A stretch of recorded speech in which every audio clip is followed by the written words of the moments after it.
সুপ্রিয় দর্শকবৃন্দ, আসসালামু আলাইকুম। অল ইন ওয়ান বাংলার পক্ষ থেকে আপনাদের সবাইকে স্বাগত জানাচ্ছি আজকের এই ভিডিও টিউটোরিয়ালে।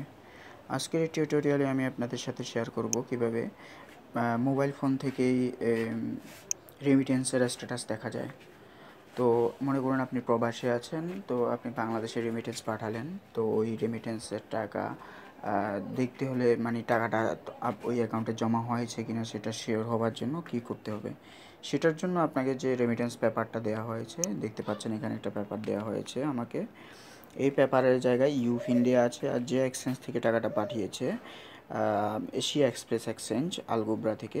তো এশিয়া এক্সপ্রেস এক্সচেঞ্জ এটা ওমান, তো ওমানের এই এক্সচেঞ্জ থেকে পাঠিয়েছে। আর পিন নাম্বার দেওয়া হয়েছে, এটা লক্ষ্য রাখুন 1029, লাস্টে হচ্ছে 6383।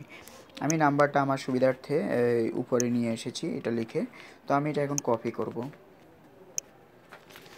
কপি করে আমি ডাচ বাংলা ব্যাংকের একটি নির্দিষ্ট ওয়েবসাইট আছে, ওই ওয়েবসাইটে আমি চলে যাব, apps.dutchbanglabank.com এই ওয়েবসাইটে। তো এই ওয়েবসাইটে ঢোকার অন্য একটি নিয়ম রয়েছে, তো আমরা ওই নিয়ম অবলম্বন করি তাহলে বেটার হবে। আমরা প্রথমে dutchbanglabank.com এই ওয়েবসাইটে ঢুকবো। এই ওয়েবসাইটটি আমি আমার ভিডিওর লিঙ্কের ডিসক্রিপশানে দিয়ে দেবো আপনাদের সুবিধার্থে।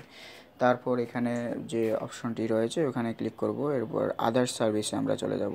আদার্স সার্ভিসে দেখবেন অনলাইন রেমিটেন্স স্ট্যাটাস, সেখানে আমরা ক্লিক করব। দেখতে পাচ্ছেন অনলাইন রেমিটেন্স স্ট্যাটাস, তো আমরা এখানে ক্লিক করলাম। ক্লিক করার পরে এই ওয়েবসাইটটা ওপেন হলো। এখানে দেখা যাচ্ছে ট্রানজ্যাকশন রেফারেন্স নং, তো আমরা ট্রানজ্যাকশন রেফারেন্স নংটা অলরেডি আমরা কপি করেছি, তো আমরা কপি থেকে আমরা পেস্ট করব। তো এটা করে ফেলেছি। এরপর আমরা এক্সচেঞ্জ হাউস ওর ব্যাংক নেমের জায়গায় আমাদের নির্দিষ্ট যে ব্যাংক থেকে টাকা পাঠিয়েছে ওই ব্যাংক নামটি সিলেক্ট করব।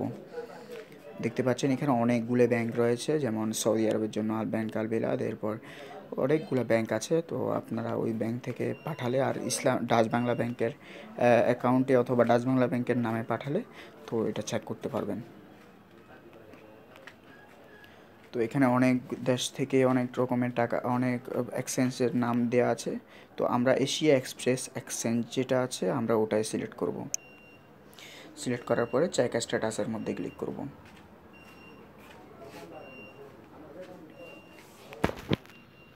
দেখতে পাচ্ছেন আমাদের সব ইনফরমেশান এখানে চলে এসেছে। Paid to beneficiary, transaction reference number আমি যেটা দিয়েছিলাম এটা, আর অ্যামাউন্ট হচ্ছে 2,96,634 টাকা 80 পয়সা। আর এক্সচেঞ্জ হাউস আর ব্যাংক নেম হচ্ছে Asia express exchange company LLC। আর স্ট্যাটাস হচ্ছে paid to beneficiary, date and time 30/3/2017, অর্থাৎ আজকে 10:20:27 ফেড, অর্থাৎ টাকাটা আমার অ্যাকাউন্টে ঢুকে গেছে 10:20 তো আশা করি ভিডিওটি আপনার জন্য হেল্পফুল হয়েছে। যদি হেল্পফুল হয়ে থাকে তাহলে অবশ্যই লাইক বাটনে ক্লিক করে আমাদের উৎসাহিত করুন। আর পরবর্তী ভিডিও এবং পূর্ববর্তী ভিডিও দেখতে অবশ্যই সাবস্ক্রাইব বাটনে ক্লিক করে আমাদের সাথে থাকুন। আর এই ভিডিও সংক্রান্ত যে কোনো ধরনের তথ্য পেতে অবশ্যই কমেন্ট বক্সে আপনি আপনার মতামতটি জানিয়ে দেবেন অথবা আপনার প্রশ্নটি জানিয়ে দেবেন। আমরা আপনার প্রশ্নের উত্তরটি খুব দ্রুতই দিয়ে চেষ্টা করব। ভিডিওটি দেখার জন্য আপনাদের ধন্যবাদ।